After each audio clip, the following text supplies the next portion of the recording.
Hey, welcome to another episode of the Coffee Break Podcast, where our mission is to share business ideas, practices, and strategies while we enjoy our cup of coffee. Today's episode, very, very excited to share with you. This is something that we've been working towards for quite some time, and you're in for a treat. If this is your first time watching or listening to the podcast, then welcome.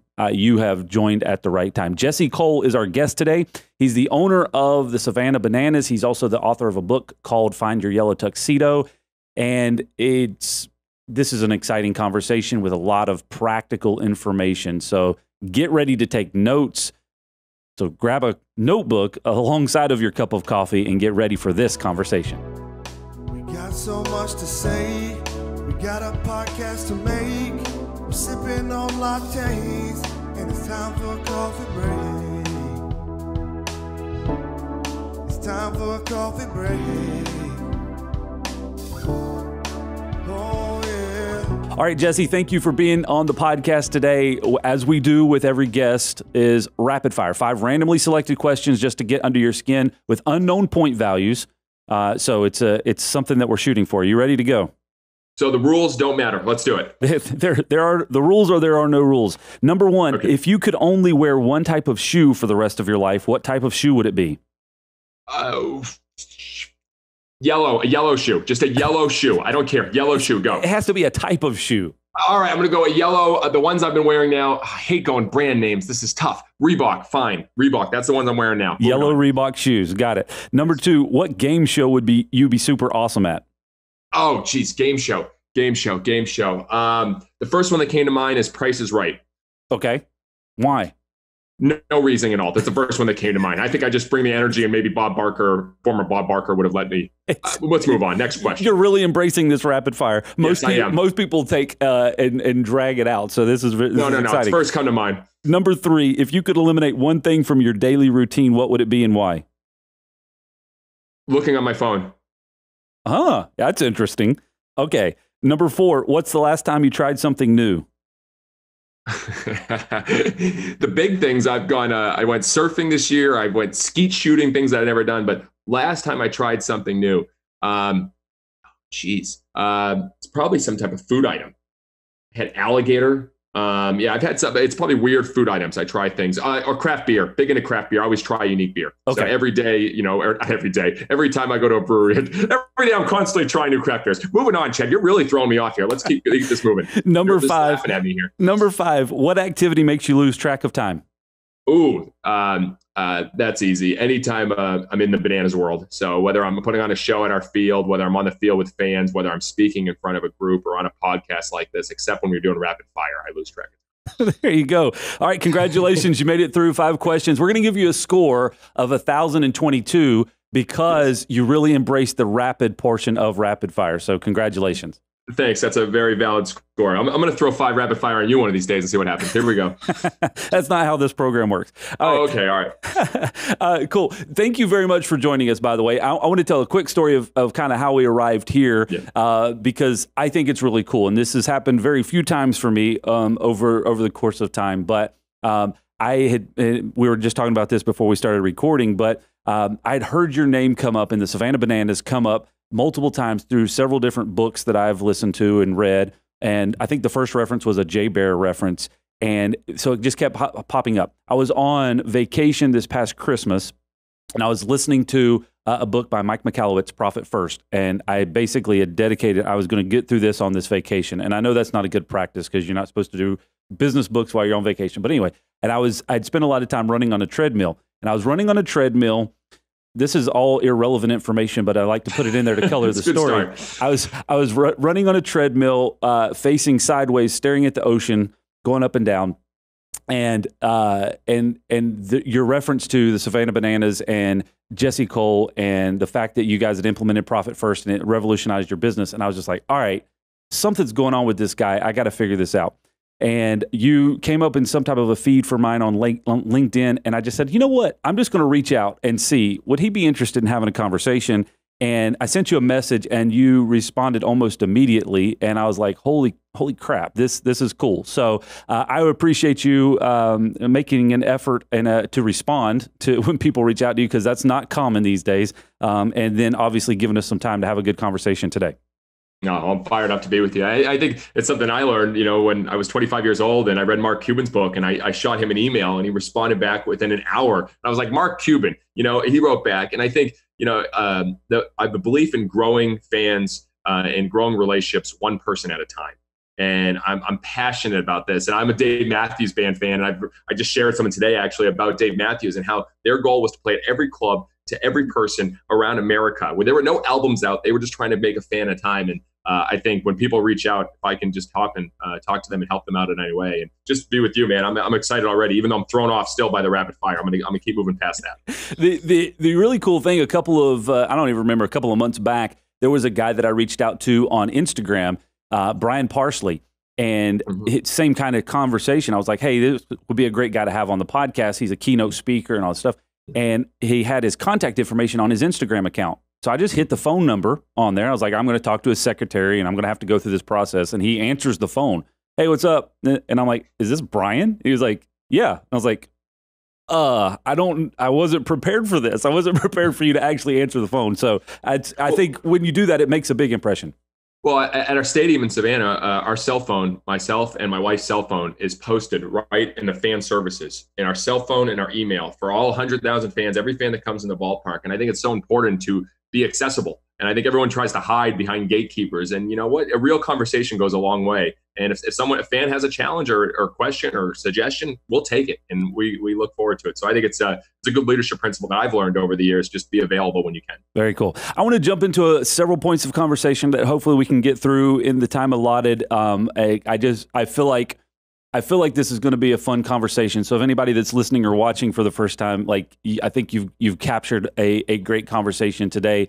And at some point in time, my 4-year-old little son is going to ask me how I got a hold of the guy in the yellow suit and had a conversation with him because he watches Curious George. So this will be fun as well. Perfect. So, all right, you're in a yellow suit, and I'm going to ignore that for now. We'll talk about that later, but it's all part of the process. And so, just high level, you're the owner of the Savannah Bananas. What is that? It's one of the lowest level baseball teams in the entire country. And so for people that know sports and Major League Baseball, you got up here, you got AAA baseball here, AA here, high A, regular A, low A. I'm going down lower for the people listening, independent baseball, college baseball, and then we are the bottom. All right. We're just college summer baseball where players come to hopefully develop during the summer and play professional baseball. And yeah, it's a low level baseball team that I never shared with anybody when we first started. But since we turned it into a circus and all about entertainment, and 5 years ago, my wife and I having to sell our house and empty out our savings account because we only sold 2 total tickets in the first 3 months in Savannah, to then selling out every single game. And we have a wait list for tickets in the thousands, and it's become much more national and global, and we are blown away. So now I'm proud to say that we are one of the lowest level baseball teams. But yes, we have a breakdancing first base coach at every game. We have a senior citizen dance team called the Bananas with women in their 70s that literally dance Justin Timberlake on the field. We have a male cheerleading team called the Mananas, and they're now just referred to as the Dad Bod cheerleading squad. We have a 20-piece pep band at every single game. Our players do choreographed dances. They're a part of the circus. It's a baseball game where baseball is the sideshow. The circus is the first focus. That was what I was getting ready to say, is everything that you just laid out had nothing to do with baseball, and then you kind of landed it there, obviously, well prepared. That is one of the intriguing things about this. And I think when I first heard about it was part of a Talk Triggers conversation, probably with Jay Bear, where he was saying, this is kind of the thing that you've built, is people are talking about what's happening outside of the game of baseball. I've talked about it a lot on this podcast and in other conversations. I'm not a baseball fan. Baseball is boring to me, and it's painful to watch, right? And it's something that you have kind of embraced, and even in your book, you talk about that. It is perceived as boring, and it's even kind of on the decline. So what do we do to kind of bring some excitement back to it, which is very admirable? Well, I think you got to know what business you're in, but what business are you really in? And when you're the lowest level of baseball, we're never going to win that game. We're not going to be like, hey, should I go see the Atlanta Braves or the Yankees or see the college summer baseball team? But when you're playing a different game, see, we think we can create the greatest show in sports. And we believe that. And it doesn't have to do with the baseball. And so we started focusing on that. And then obviously we attract the non-baseball fans. When someone says, oh man, I hate baseball, I go, perfect. You'll love our shows. That's the response because I heard it. So look at what other friction points you have in your industry. We had so many friction points. Baseball, long, slow, and boring. You get nickel and dimed. Eliminate those and go the other way. And that's, really helped us after struggling in the beginning. Can you copy this key? That's a question we get asked about 3,422 times a year. And how can you actually be sure that the person who asked that question is supposed to get a copy of that key? Well, we think you should always know who can copy your keys to your business and your home, because it could be your neighbor, an old employee, a contractor, or even worse, your mother-in-law. At Loc-Doc Security, we believe in protected key systems, so you always know who has a copy of your key. To find out more, visit locdoc.net or stop by our Charlotte location. Loc-Doc Security, helping you protect your people and your property. Why did you write a book? Mike McAllowitz. Okay. It's actually funny. So after we saved our business and we were sleeping on an airbed, living on $30 a week, trying to eat food at Walmart, which Chad's not even real food. When you're getting 30, it's like Hot Pockets is like a delicacy. Like I was like, woo, Hot Pockets this week. Yeah. That was 5 years ago. We were really struggling. And so I read a whole chapter in the first version of the book that said you need to enjoy saving more than spending. And we looked at every single way to save. And we saved on everything to try to get us out of that hole. And so when we got out of the hole and sold out every game, and my wife and I were able to get a real bed, which was big time, I wrote Mike a thank you letter. And he immediately called me. He called me and said, Jesse. And I've had some funny calls too. Like Simon Sinek called me out of the blue after I wrote him a thank you letter. And I told him, I go, shut up. This is not Simon Sinek. And he goes, I've had some really weird calls in the days. But Mike called me and he was like, man, this is amazing. Can you jump on my podcast? And I said, yeah. And I shared the story. He's like, oh my God, Jesse, can you be the keynote speaker at our conference? I was like, sure, man. And I was like, when is it? He's like, I don't know. He's like, it's this day. Come on. I was like, all right. So I showed up and I gave the keynote speech, and it was all financial people, accountant people. I mean, people that a guy in a yellow tuxedo that runs a baseball team should never speak to. All right. And I was so fortunate. I shared our journey, shared what we did, how we stood out, how we did things differently. Yep. And I got a very long standing ovation. And I walked off the stage and Mike said, you need to write this in a book. And so that became Find Your Yellow Tux, How to Be Successful by Standing Out. And I shared just the journey about, I wrote that book 3 years ago, and now it's still making an impact. And it's been really cool, but it was the inspiration of one person to say, all right, hey, let's do this. And accountants cheering for this story, which I was like, all right, if we got through to the accounting world, this may be something. It's an interesting book, and I'm probably transparently about halfway through it, and I've got a whole kind of section here of highlighted information that stood out to me, and that was the reason why I was asking, why did you write a book? Because there's a lot of principles in here that you can find in other areas, you can find in other books, but it is very much a practical story, and this is not in 1983 when I figured out how to do this. This is 3 years ago, right? Like you just said, 5 years. This is almost real time, a real time book, and it is a very practical understanding of the ways to build a business, the ways to find and understand, and then develop as a leader. And that's really, at least for the first part of the book that I'm in right now, the first half, it is significantly more about finding yourself as a leader and less about actually building a business. Is that kind of That's the direction? The second section. Build yourself, build your business, build your legacy. So the whole second section is all about building the business. And the third one is about building your legacy. So I started with the leader, the individual, and then moved from there. And why is that important? To start with the person? Mm-hmm. Yeah. I mean, in our Fans First playbook, and the name of our company is Fans First Entertainment, but previously it was called Team Cole & Associates, which sounds like a terrible law firm. All right. And it wasn't about us. But again, who are you for? Who do you stand for? What are you about? And so we are all about the fans. And the reason why we made baseball more fast, more exciting is because it's too long, too boring, and fans don't like it. There's reason why we eliminated all of the nickel and diming at a ballpark. I mean, Chad, you've probably been to a stadium. You're in Charlotte. All right. You get $7 for this, $8 for a burger, $9 for this. And all of a sudden you're like, what did I just spend all this money on? So we made every ticket all inclusive. All your burgers, your hot dogs, your chicken sandwiches, your soda, your water, your popcorn, everything with your ticket for $18 total. Yep. And so the idea was look at all the friction points. We named the company Fans First Entertainment. Our mission is fans first, entertain always. Every decision we make is it fans first. We talk about intentionality before this call. We just talk about that. So that's the way our company was built. And what we believe inside our fans first playbook, we have what we call the 3 loves. Love your customers more than you love your product.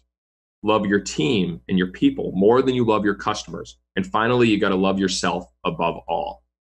If you don't love yourself and take care of yourself, you can't be best for your people, your team, or your customers. And so I started with the leader first because I realized that when I started, I was not a good leader. I was a 23-year-old that was given the keys to a team in Gastonia, North Carolina, the worst performing team in the entire country, 200 fans coming to the games. I had no idea what I was doing. Yeah.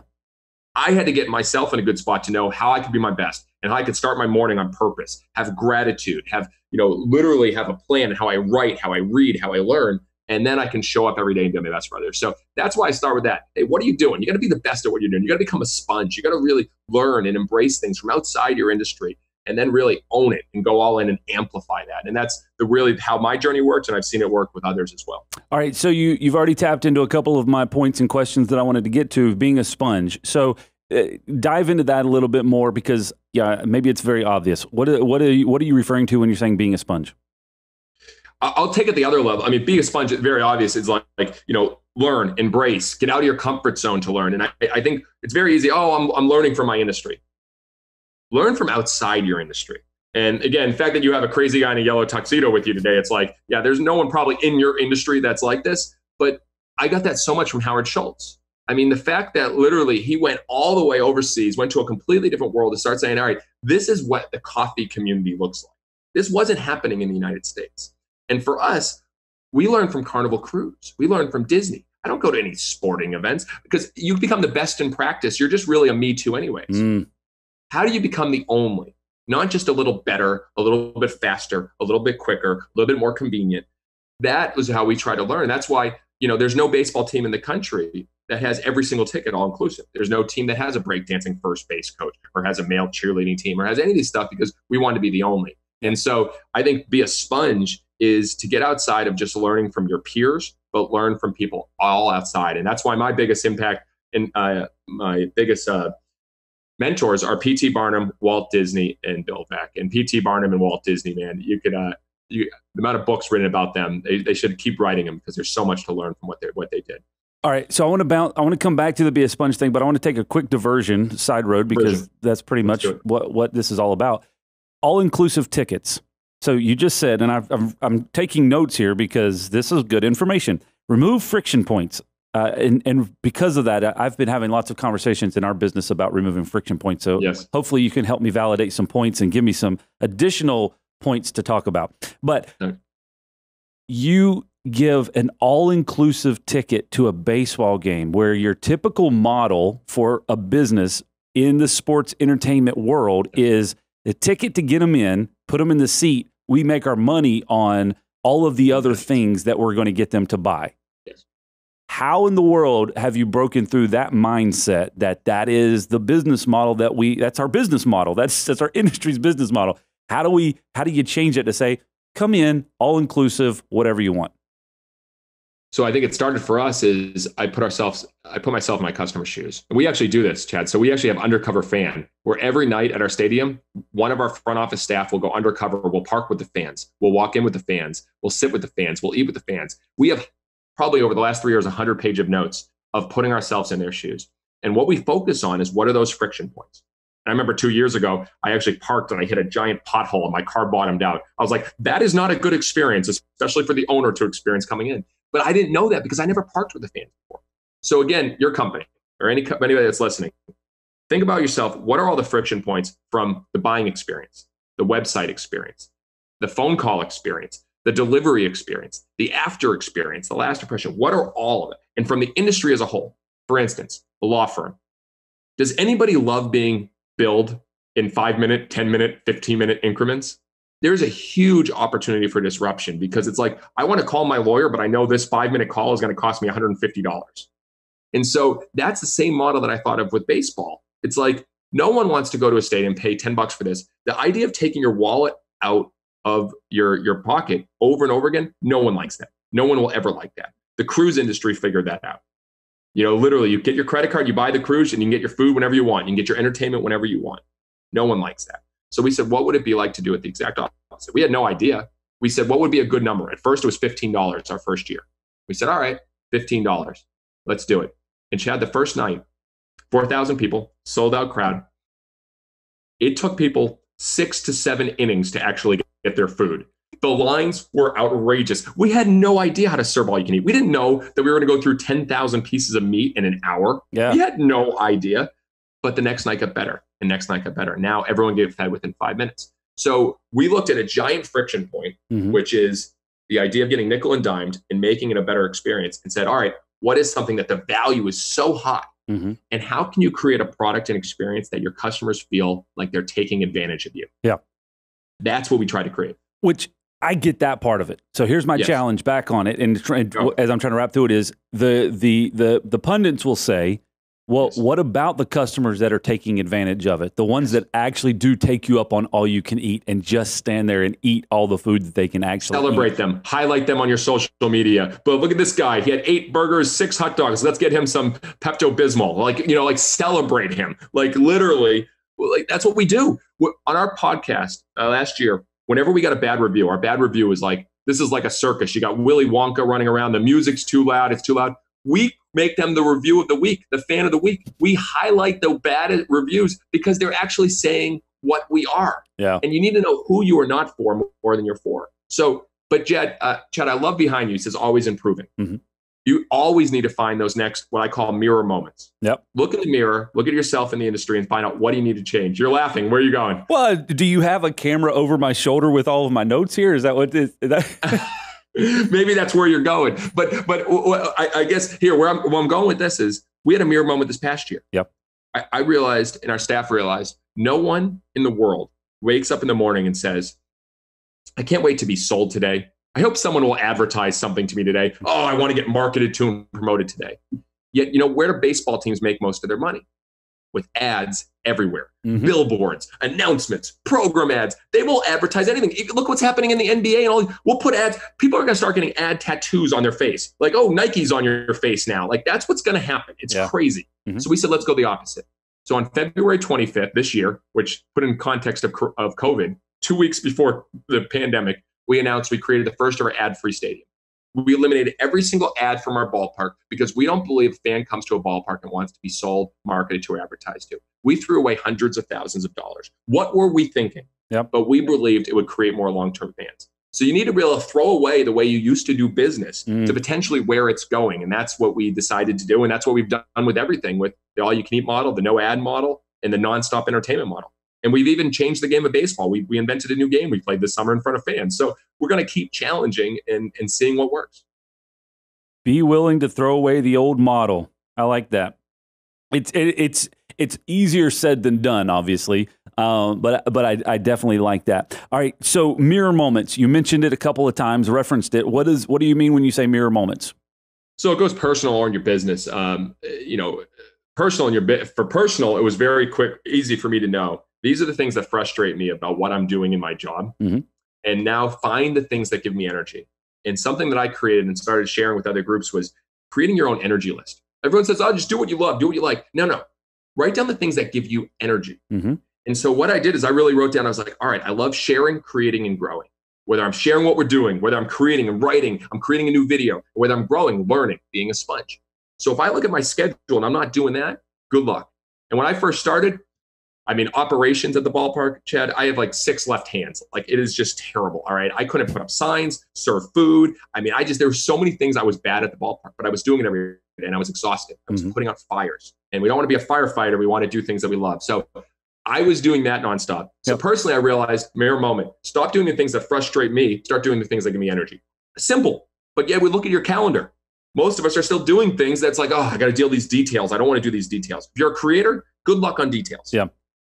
Number 2, from a business standpoint, Write down all the frustrations of your customer. Put yourself in your customer's shoes, just like we talked about, of the industry as a whole, and then of your business. We start big with the industry, and then we get to our business. And that's how we started mapping our experience. And literally, we map everything from when you first buy a ticket to the thank you call you get. That was the second step. So this has taken 15 years of a journey, but it starts with one, realizing what really frustrates me, and let's pick that out and let's attack it. It's very interesting. So you just said a bunch of things, and I'm trying to figure out which one to go back towards, because again, you found all of the notes that I've pulled together, but they're all the things that have stuck out to me in the book so far, right? So getting back into the firefighter, all right? And one of the things that you wrote in the book that really jumped out to me, and I highlighted it, is playing the firefighter is neither fulfilling nor sustainable, but being proactive every day, every week,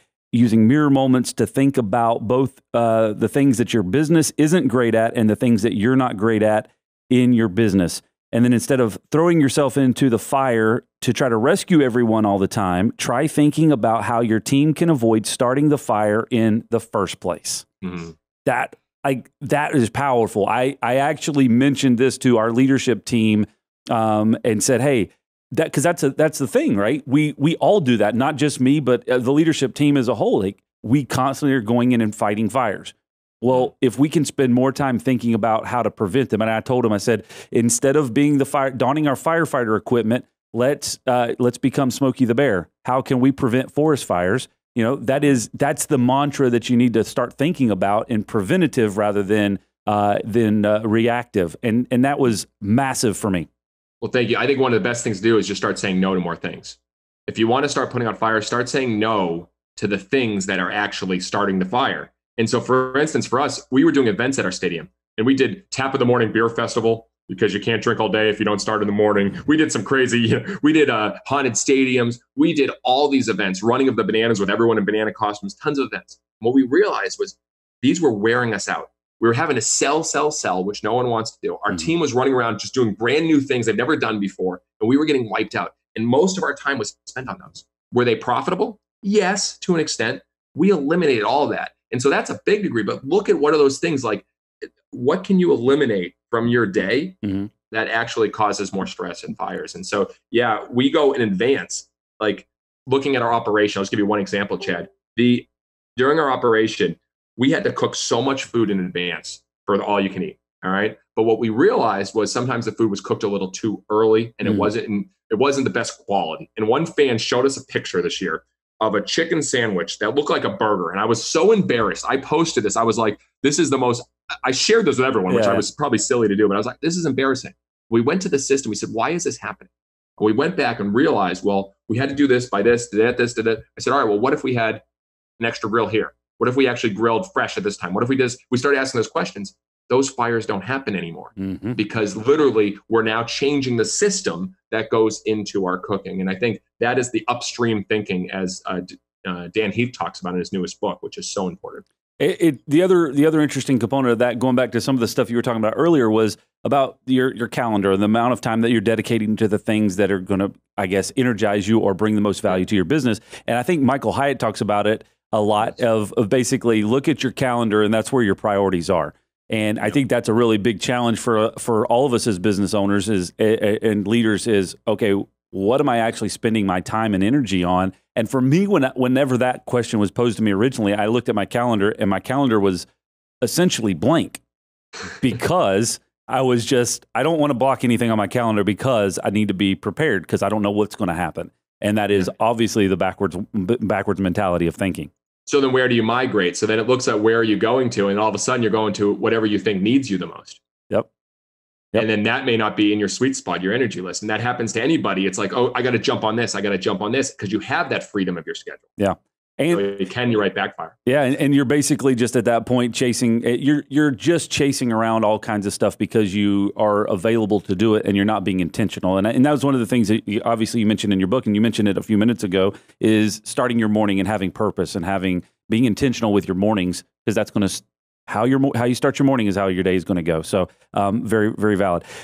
Let me ask you this, because this is something I question from time to time. Okay, so how do you balance? And let me give some reference to this. In the book, you mentioned Jiro Ono, which is world famous sushi chef, right? Yes. And one of the things you said in the book is no one tells Jiro Ono how to do his job. He follows what he believes, and he holds his beliefs with fierce passion. Okay?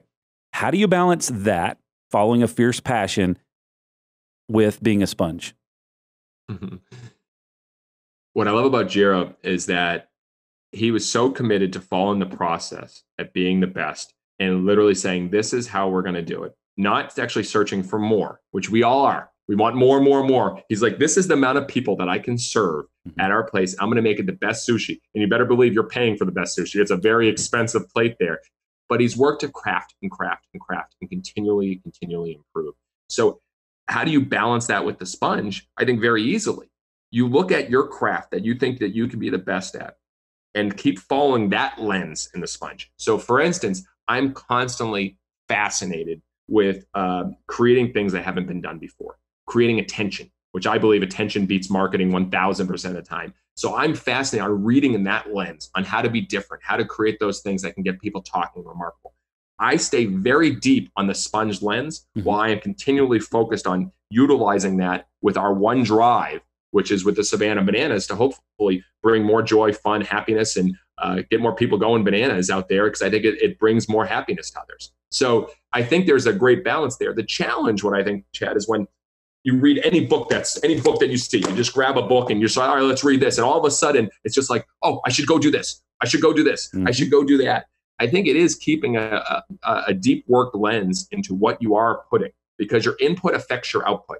If you are reading this, all of a sudden you're going to start telling your team you need to do this, this, and this. And that's what a team's worst nightmare is, the crazy leader that's saying, hey, let's go run this way. Let's go run this way. Yep. And so I think for us, it's really the clarity and it's the mission. Our mission hasn't changed. Our core beliefs hasn't changed. Our vision every 3 to 5 years, it does change. We have a new destination that we're going, but it's all following our mission and our core beliefs. And so that's how I balance that. I don't know if that answers your question specifically, but that's how we balance it. No, I think it does make sense. Is you want to be a sponge because you want to be open to other ideas, right? Yes. So you want to be open to other, but also protect what you know to be true and the direction that you're heading, so that you're not easily swayed and say, well, this is the latest and greatest, and so we're going to just completely change directions constantly. Yes. But at least being open to those ideas, and so that when those come, when the ones that align with your vision or the ones that align with those beliefs come into play, you can adapt those into your philosophy rather than just being a closed off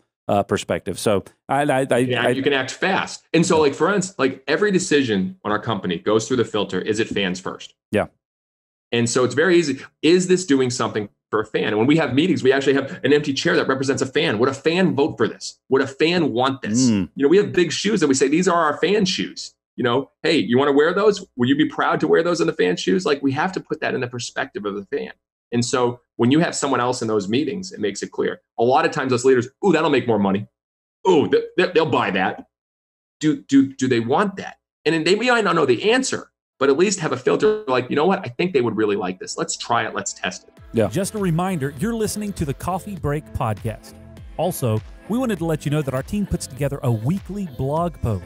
You can find it at locdoc.net/blog. It's guaranteed to raise your IQ by 12 points or your money back. So it's pretty much a win-win. All right, back to the conversation.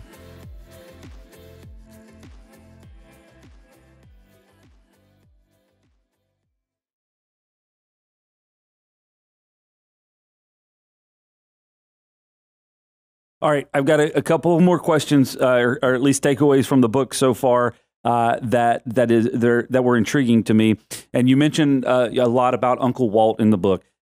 So Disney enjoyed selling his vision to others and put all of his energy into that goal.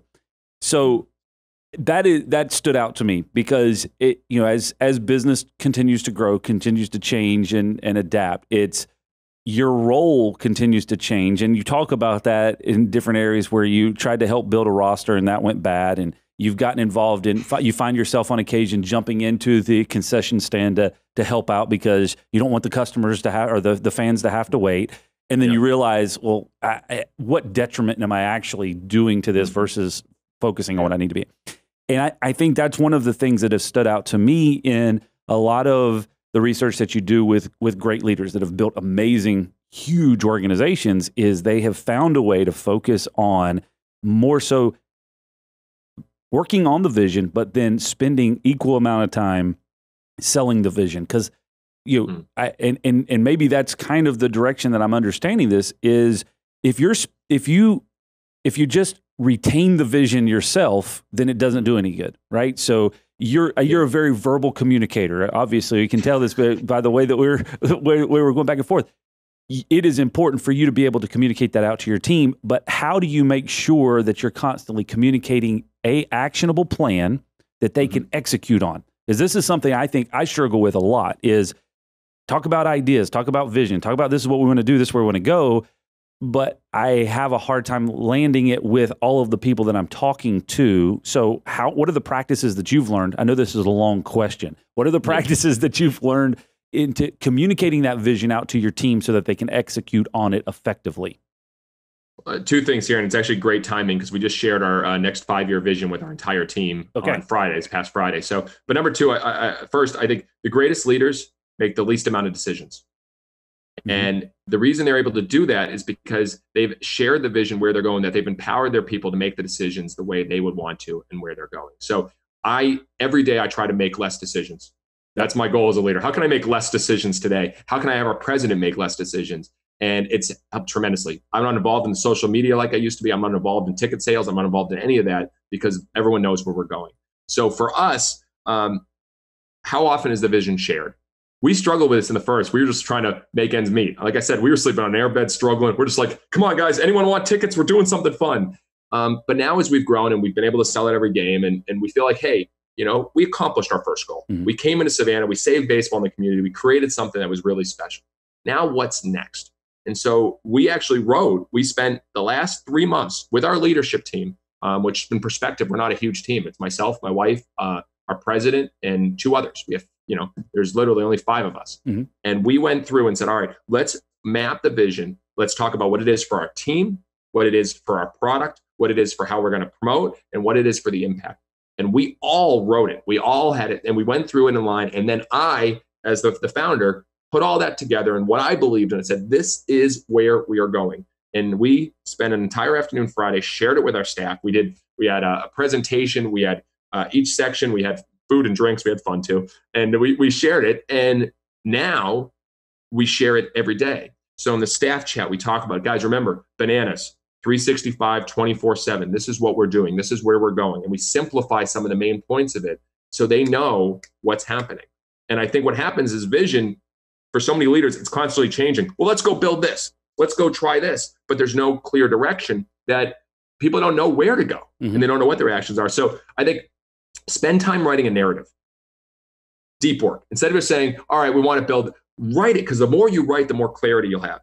We spent hours and hours and hours writing and working to finally say, we are all in on this for the leadership team. And then we shared it.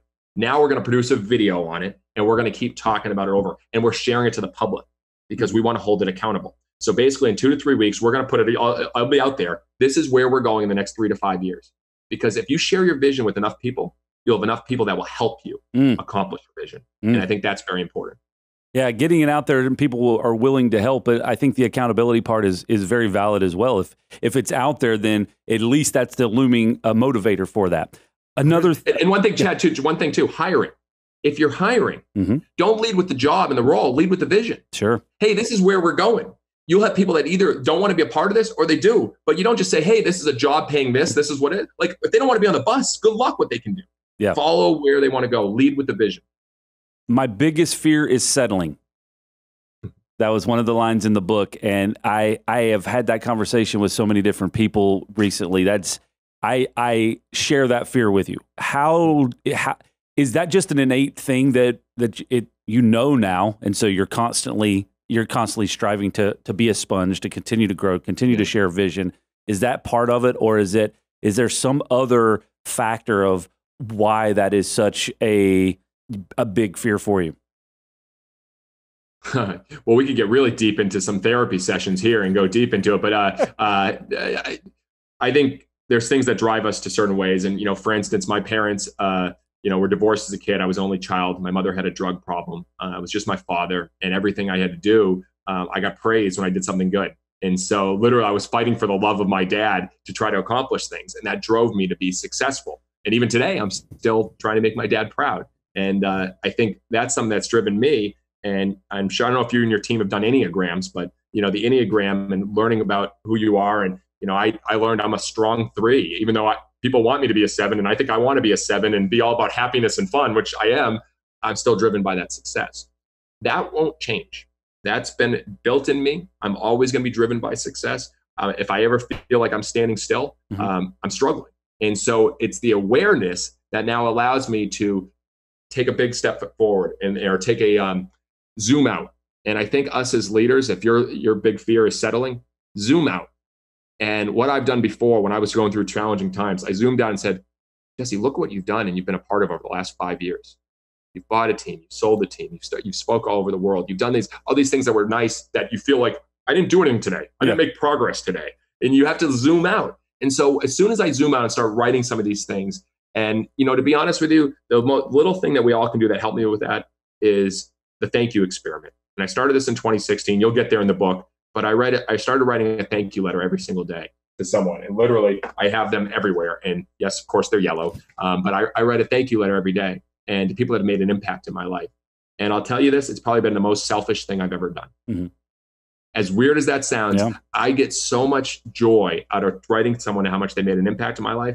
And that makes me zoom out a little bit and not be so worried about potentially settling, because I'm still spreading some joy every little day, even just one thank you letter. Yeah. Okay. So that is, I'm just kind of processing all of this right now, because the awareness helps with a fear of settling and understanding at points. And I think this is the part that people struggle with. Maybe it's just me, struggles with the fear of settling, is there is a lack of ability, intentionally or not, to step back and look more at where you are in comparison to where you've come from versus where you are in comparison to where you want to be.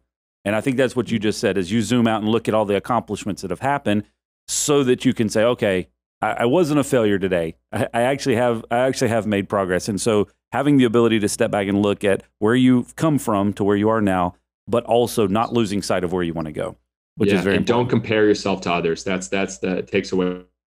That's the biggest challenge right now. We start comparing everyone else and seeing their highlights. Very, very interesting. All right. So why do you wear a yellow suit? Did you play any sports as a kid? I played basketball a little bit. Okay. Well, anybody that plays sports, they know there's a difference between wearing your practice shorts, your practice shirt, versus wearing your uniform. Hold on a second. Hold on a second. Let's pause on that for a minute. There you go. That's big. That's a big statement.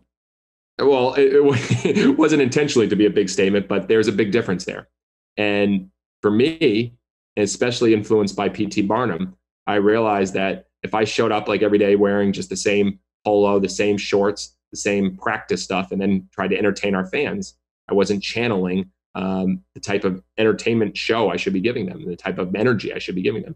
So I was inspired by PT. I got a tuxedo, black tuxedo the first night with tails and a big top hat. It was 101 degrees and I almost melted. It was brutal. And I found the yellow tuxedo and I bought one at brightcoloredtuxedos.com.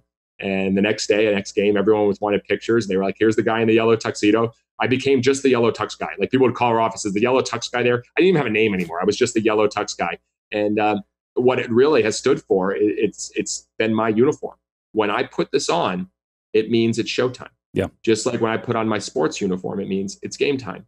And we teach our people to always be on stage. There's a difference between behind scenes, behind stage, and being on stage. And so even right now with you, I'm on stage. This is my uniform. If I'm sharing what we're doing, if I'm just like, I'm in my bedroom, that's not right. And it's how do you show up as a leader? So this has been my uniform. It's the one thing that makes me stand out and amplifies me. It doesn't fit for everyone else, but you can tell I'm high energy. I'm a little crazy. I'm not right in the head with a lot of things. Like this is me and I'm okay with it. And I think this is who I am. And this is why I want to share it.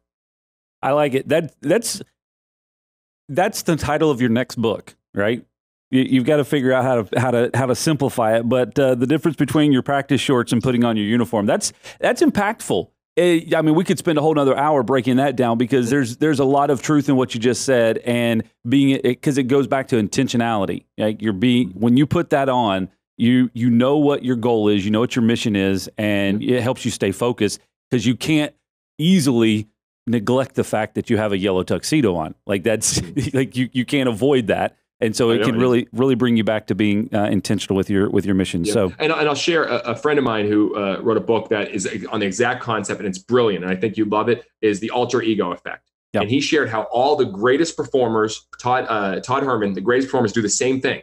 Mm-hmm. They actually have something that they put on, and they know. Lady Gaga, I mean, Beyonce, they all have this mindset. They have a different personality. Yeah. Even Kobe Bryant before, the Mamba, they all had different personalities, and that's it. For mine, it's a visual. Sure. But for some, it's just this mindset that they take. I think it's so important. Some type of a routine that gets them prepped for that. The last little side thing, and I'll close on this because I want to be mindful of our time, and we've gone really long, but it's been very impactful. So I know people have stayed engaged with it. You mentioned in your book that you wrote that you were not a big reader as a kid, and almost very painful to the point where you cried when you had to read a book. I can very much align with that. I was definitely not a reader as a kid. I absolutely hated it. I hated the whole process and thought process behind it. But I realized at a point through trying to be a better leader and trying to build a business that it was a valuable asset to continue to learn and kind of be that sponge. What is that advice that you give to people? Because I still have conversations with people that are in these types of positions that are, I don't have time to do that, or I don't have the attention to do that. What is your advice for people that you say, hey, there's a lot of information here, and how can you make it valuable? This will be tough. They don't love it enough. Yeah. They don't love it enough. If you're not willing or open to reading more, to listening to podcasts or doing things in regards to your job, your career, potentially your calling, your passion, you don't love it enough. Yeah. And it's a tough conversation to have because I am obsessed. And you can look at obsession in a good way and a bad way. I'm obsessed with it because it brings so much joy to me. And I feel it every day when a fan drives 40 hours in a family to come to a game this summer, 40 hours. And they just drove for the game. They're leaving the next morning. They're like, we had to come here. We had to see this. I feel I have a moral obligation to make it a better experience and to spread it to more people. And so if you don't feel that, then I understand. We have people on our team that love to read in regards to the business because they're so passionate about it. We have others that it doesn't, hey, this is a job for them. Yeah. It's okay. It's okay. I'm just saying, find something that you maybe love so much that you want to keep learning about it. You want to keep digging in. You want to keep growing with it because it fires you up and you feel you're letting people down if you don't know more about it. That's kind of what's led me. Because when in school, I didn't care about chemistry or biology or, English literature. Like I had no passion on it. Why would I want to read it? Yeah. And so I don't blame any other employees or team members that don't want to read about business because they don't love it as much. Very true. That's impactful. Jesse, I really appreciate your time. I appreciate you responding to my message on LinkedIn, and it's been awesome to chat with you for the past hour or so. If there's ever anything that we can do for you or anything that I can do for you, please let us know because the information that you're sharing, and I appreciate the fact that you wrote this book because it's very practical. It's something I can align with. It's something that a lot of other business owners can align with. And so I appreciate you putting it out there and being willing to share that story with others. No, thanks so much. It was a fun conversation. I appreciate you, Chad. Hey, Jesse, thank you very much again for taking the time to converse with us today.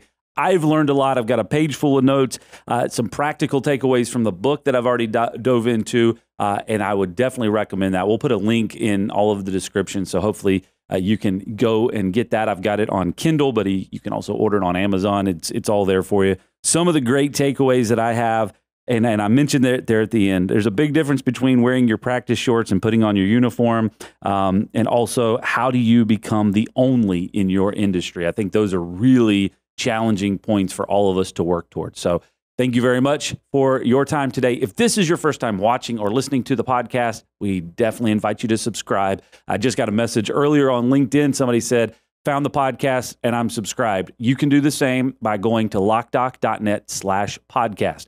There are subscription links there for all of the major podcast platforms, but we also do this in video form as well, and it's available on YouTube and Facebook. Just search for LOC, DOC, and podcast, and it will definitely come up for you. Thank you very much for joining us today, and we'll see you next time right here on the Coffee Break Podcast.